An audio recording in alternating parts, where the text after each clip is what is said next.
మీరు లబ్ధిదారులతో అని చెప్పి నన్ను పిలిచారు. వాళ్ళతో మాట్లాడిస్తే బాగుంటుంది, కానీ మధ్యలో మేము రాజకీయ నాయకులం.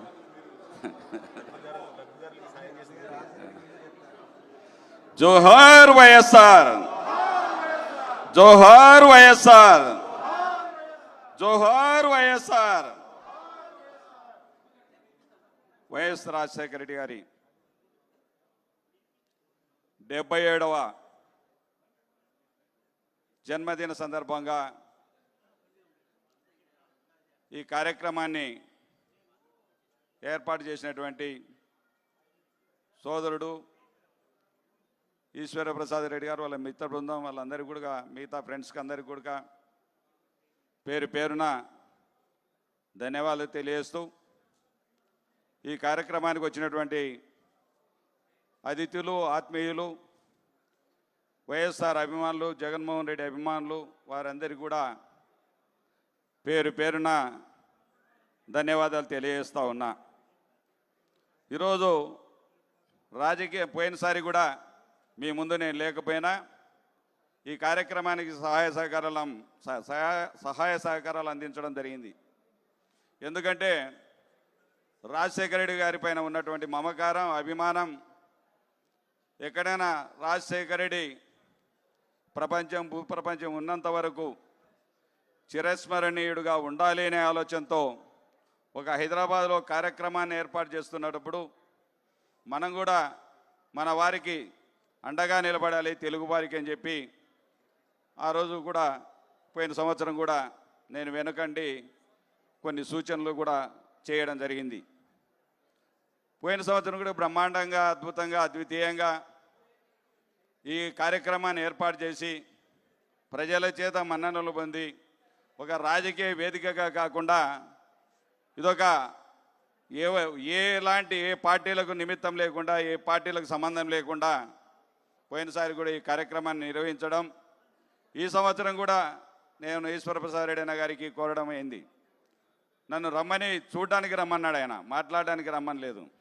ఈ కార్యక్రమం వచ్చి ఈరోజు లబ్ధిదారుల చేత వాళ్ళు పొందినటువంటి అనుభూతిని నువ్వు ఒకసారి వీక్షించమని చెప్పడం జరిగింది. అయితే ఈరోజు ఇక్కడికి చూస్తే నన్ను మాట్లాడమని చెప్పడం జరిగింది. ఏదేమైనా రాజశేఖర రెడ్డి గారి నుంచి మొదలు పెడితే, రాజశేఖర రెడ్డి గురించి మాట్లాడడం మొదలు పెడితే ఎన్నెన్నో ఆయన గురించి విన్నటువంటివి, చూసినటువంటివి, చెవులారా వింటున్నటువంటివి ఎన్నెన్నో మనం చూస్తూ ఉన్నాం. నేను ఒక రకంగా రాజకీయాల్లో లేకముందు, మా అన్న నేను రాజకీయాల్లో రాకముందు మేము ఒక అభిమానిగా, మేము తెలుగుదేశంలో బాంబుల శివారెడ్డికి అనుచరులుగా ఉన్న వాళ్ళం. మేము తెలుగుదేశం పార్టీలో ఆ రోజు బాంబుల శివారెడ్డికి మేము ఆ రోజు అనుంగు శిష్యులం. ఆ రోజుల్లో కూడా రాజశేఖర రెడ్డి అంటే ఒక మమకారం, రాజశేఖర రెడ్డి అంటే ఒక ప్రేమ, రాజశేఖర రెడ్డి గారంటే ఆ నడకలో రాజేశం, ఆయన యొక్క గొప్పతనం ఎన్నో రకాలుగా వినడం జరిగింది.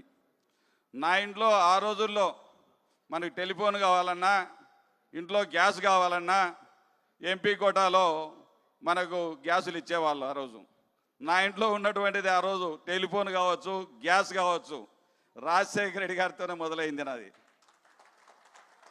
ఆ రోజు అప్పుడు రాజశేఖర రెడ్డి గారు మేము ఏ విధంగా సరే ఆయనకు వ్యతిరేకులుగా మనకు యాడ్రీ బాబా అని చెప్పి మైకేల్ బాబు అని చెప్పి జమలమడుగులో పోటీ చేశాడు. ఆయన మేనల్లుడు, మేనత్త కొడుకు.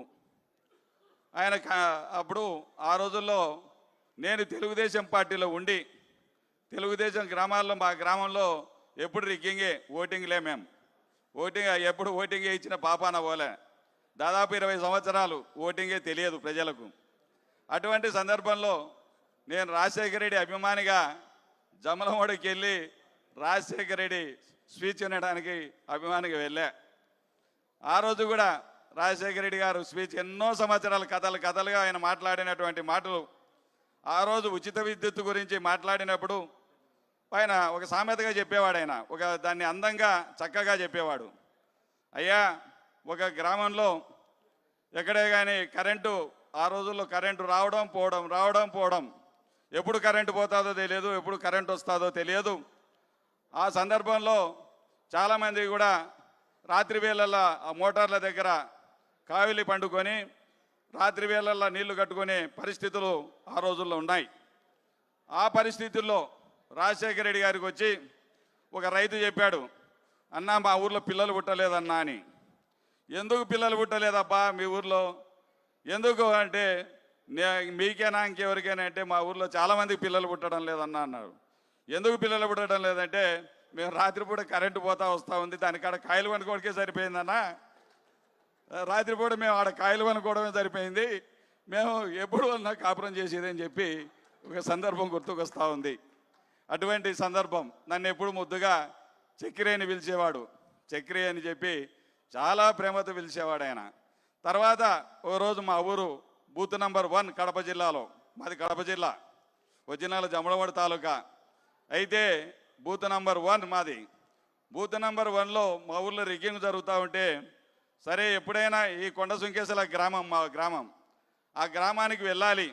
ఆ గ్రామంలో ఏదో వీళ్ళు ఎక్కడో హైదరాబాద్లో వ్యాపారం చేస్తారంట, వీళ్ళేమో గ్రామంలో ఓట్లు వేయనీయరంట, వీళ్ళది ఏమిటిది వీళ్ళ కథ అని చెప్పి చూడాలి అని చెప్పి ఆయన మా ఊర్లో గంగుల ప్రభాకర్ రెడ్డిని పిలుచుకొని, గంగుల ప్రభాకర్ రెడ్డి, ఆ రోజు ఆదినారాయణ రెడ్డి, వాళ్ళందరూ కూడా మా గ్రామానికి వచ్చారు. ఆ గ్రామానికి వచ్చి చూడాలి ఈ గ్రామంలో ఎంత మొగోళ్ళు అబ్బాయి ఇల్లు అని చెప్పి ఆ రోజు చూడడానికి వచ్చాడు. నేనేమో తెలుగుదేశంలో ఉన్నా, నేనేమో కోయలకుంటలో మీటింగ్ వెయిట్ చేస్తున్నా.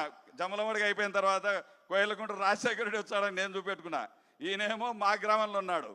మా గ్రామంలో అంటే ఆ రోజు ఈయనకు రాజశేఖర రెడ్డి గారికి మీటింగ్ పెట్టుకోవడానికి స్థలం లేదు. స్థలం లేకపోతే ఆ రోజు ట్రాక్టర్ మీద మీటింగ్ పెట్టుకున్నాడు ఆయన. ఆ రోజు మా గురించి మాట్లాడుతూ ఉన్నాడు, ఏమయ్యా శిల్పా వాళ్ళంట వీళ్ళ దౌర్జన్యం చూసారా, ఈ గ్రామంలో మీటింగ్ పెట్టుకోవడానికి కూడా మనకు లేదు, ఇలా దౌర్జన్యం చూశారు. మేము దౌర్జన్య పరులం కాదు, కాకపోయినా అక్కడ ఉన్నటువంటి సందర్భాలు ఆ యొక్క పరిస్థితులను బట్టి ఆ గ్రామంలో మేము చేయాల్సిన పరిస్థితులు వచ్చాయి ఆ రోజు. ఎందుకంటే అటువంటి పరిస్థితుల్లో నా గురించి ఆడ మాట్లాడుతూ ఉన్నట్టు నేనేమో కోయలకుంటలో ఆయన కోసం కూర్చున్నా. అటువంటి సందర్భాలు ఎన్నో ఆయన గురించి మనం చూసాం.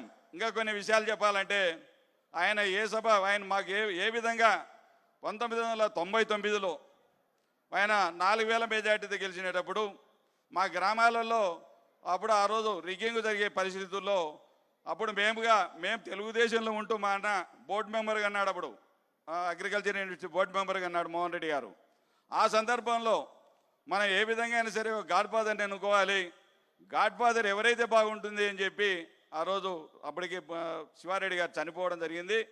గాడ్ ఫాదర్ మనకు రాజశేఖర రెడ్డి గారు అయితే ఒక నమ్మకంగా రాజకీయంగా ఎదగచ్చు అని చెప్పి ఒక ఆలోచనతో ఆ రోజు రాజశేఖర రెడ్డి గారికి తెలుగుదేశంలో ఉండి కూడా ఆయనకు ఆ రోజు ఓట్లు వేయించడం వల్ల ఆయన కొద్దిపాటి మెజార్టీతో గెలవడం వల్ల ఆ గ్రామాలలో 3 గ్రామాల్లో కూడా మా యొక్క పెత్తనం జరగడం వల్ల ఆ రోజు 3-4 వేలతో గెలవడం. అయితే మేము ఒక్కరమని కాదు, అలాగే ఎంతోమంది అందరూ కూడా ప్రతి వాళ్ళు అదే ఊహించుకుంటారు. సందర్భం ఏమైతే మా గ్రామంలో మేము వేయడం వల్లనే అని చెప్పి అనుకుంటారు, కానీ దాంట్లో మేము ఒకరం.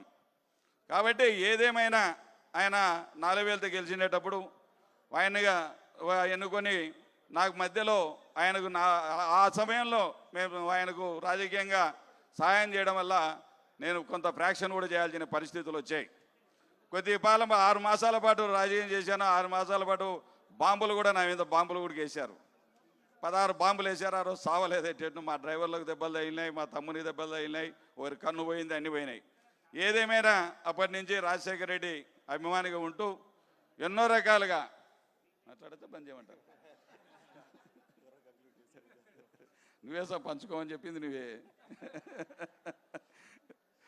చెప్తా పోతే నేను పోయినప్పుడు మనం చూసాం, మళ్ళీ ఫ్లో కొడుతు ఏది చెప్తూనే బాంబులు. ఆ రకంగా ఆ రోజు ఎన్నో ఇబ్బందులు పడ్డాం. తర్వాత రాజశేఖర రెడ్డి గారి శిష్యులుగా తయారయ్యాం. అదేతో రాజశేఖర రెడ్డి మేము ఏ పని మొదలు పెట్టాలన్నా, రాయలసీమలో ఏ పని మొదలు పెట్టాలన్నా, బస్సు యాత్ర మొదలు పెట్టాలంటే శిల్పా వాళ్ళు అయితేనే చేయగలుగుతారు అని చెప్పి అక్కడి నుంచే స్టార్ట్ చేశాడు బస్సు యాత్ర. 2024 కంటే ముందు ఆ రోజు సోనియా గాంధీ మీటింగ్ జరపాలంటే రాయలసీమకంతా ఒకటే మీటింగ్, అది నంద్యాలలోనే జరిగింది. 2009లో మళ్ళీ మీటింగ్ జరగాలి సోనియా గాంధీ అంటే ఆ రోజు కూడా ఇట్లా టైం చూసుకున్నాడు. ఏం చెప్పాడు ఆ రోజు? 5 గంటలు అవుతా ఉంది, మనం ఏమైనా తెలంగాణకు పోవాలంటే వీసా తీసుకోవాలని అన్నాడు. అవునా కదా? ఇట్లే చూసి గడియారం చూసి 5 గంటలు కావస్తూ ఉంది, మనం తెలంగాణ విడిపోతా ఉన్నాం, విడిగొట్టాలనే ఆలోచనతో ఉన్నారు. మనం తెలంగాణకు రావాలంటే వీసా తీసుకోవాలని చెప్పి ఆ రోజు ప్రకటించి బ్రహ్మాండంగా 2009లో కూడా గెలిచిన సందర్భాలు చూస్తూ ఉన్నాం. ఆ రోజు చూసాం. గెలిచిన తర్వాత కూడా ఒక చిన్న సందర్భం చెప్పి మానేస్తా.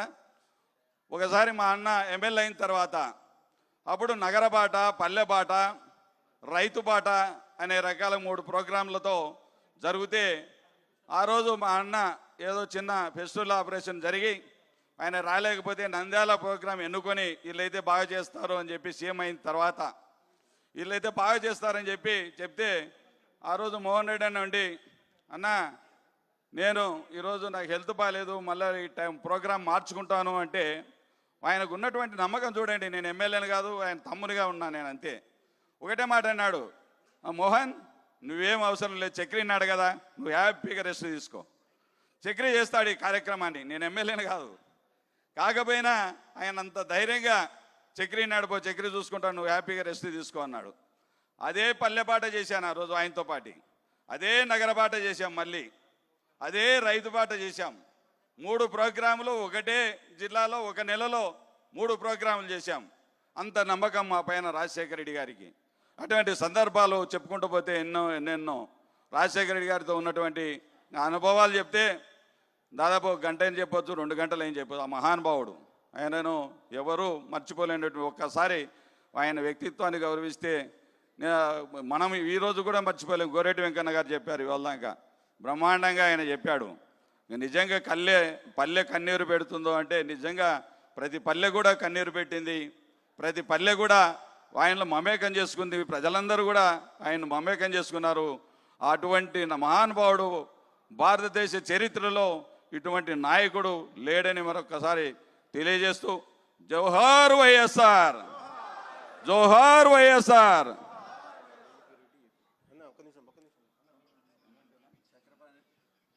హలో, చక్రపాణి రెడ్డి గారికి మెమోంటో ఇవ్వాల్సిందిగా వై ఈశ్వర్ ప్రసాద్ రెడ్డి గారిని, ఏపీ రెడ్డి గారిని కోరుతున్నాం.